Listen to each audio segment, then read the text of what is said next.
Presiden Joko Widodo buka suara mengenai kemunculan media sosial TikTok yang melakukan aktivitas perniagaan seperti e-commerce atau marketplace. Kemunculan TikTok Shop tersebut ditenggarai menjadi penyebab sepinya pasar konvensional. Hal itu dikatakan Jokowi usai meninjau penanganan Inpres Jalan Daerah atau IJD di Penajam Pasar Utara, Kalimantan Timur pada Sabtu 23 September 2023 kemarin. Jokowi mengatakan keberadaan media sosial yang menyatu menjadi e-commerce tersebut berdampak pada anjloknya omset pasar konvensional. UMKM terkena imbas karena barang dagangannya kalah saing.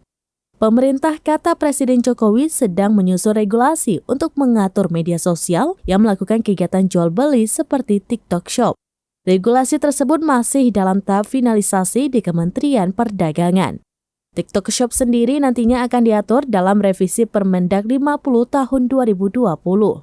Pasalnya, TikTok belum mendapatkan izin PMSE dari Kementerian Perdagangan.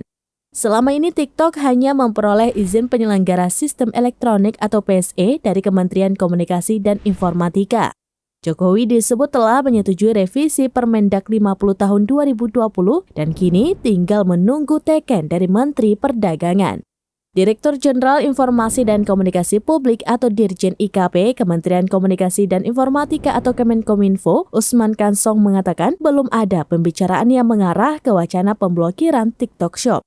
Usman menjelaskan bahwa masalah penutupan platform perlu ada pengaturan lebih lanjut. Terkait e-commerce, urusannya merupakan ranah Kementerian Perdagangan atau Kemendag.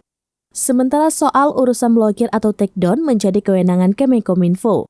Banyak dari mereka yang mendukung langkah penutupan, tapi di satu sisi juga banyak yang menolaknya dengan alasan platform digital tersebut sudah banyak membantu kegiatan ekonomi para pelaku UMKM.